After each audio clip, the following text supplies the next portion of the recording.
next one may be a tough story to watch. A dog left tied to a tree to fend for itself in the cold and snow last night. Yeah, that's how that poor pup was found this morning near the doorstep of an animal shelter. Jim Spiewak live in South Salt Lake for us tonight. And Jim, the dog survived the brutal cold and the snowstorm.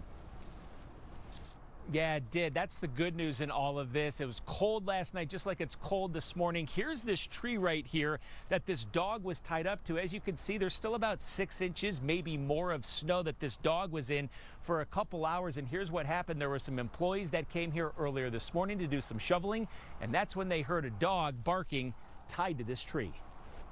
I cannot tell you how many abandoned or injured or lost animals that we find. Melissa Jensen loves animals, so much so, for the last year, she's been helping run a rescue. You have these defenseless little animals that are out there roaming and they just want to be loved. Which is what happened to this dog, who was found tied and left to a tree on the property of the South Salt Lake Animal Services this morning in the cold and snow. Completely defenseless. Owner left him, and can you imagine what that little guy was thinking? Video footage from South Salt Lake Animal Services shows someone tying up the Malawan mix at about 6 a.m. this morning, and it was found 2 hours later. My heart sunk because it's snowing outside, it's cold, and there's no shelter out there, and there's no water. Jenica Laws, the Animal Services supervisor, says that the dog wasn't injured, but was very cold, wet, and scared. He's scared. He doesn't understand why his owner left him.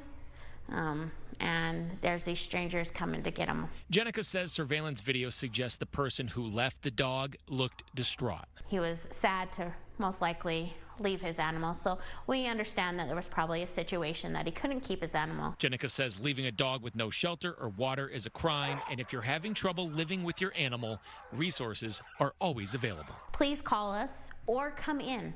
Stop by and talk to us. Bring your dog, and we'll figure out a solution. Now, the person who tied the dog to this tree and just left it has not been found or located yet. And, you know, Jenica tells us that the dog is still a little scared and skittish considering everything that it went through. So they're going to let it settle down a little bit and treat it if it needs any treatment. But she says that it's not injured in any way, shape, or form. And again, one last reminder, if you don't think that you have the resources to take care of your animal or your pet, there's lots of resources available out there. I've linked them in this story over on our website, KUTV.com. We're live in South Salt Lake tonight. Jim Spiewak, KUTV 2 News.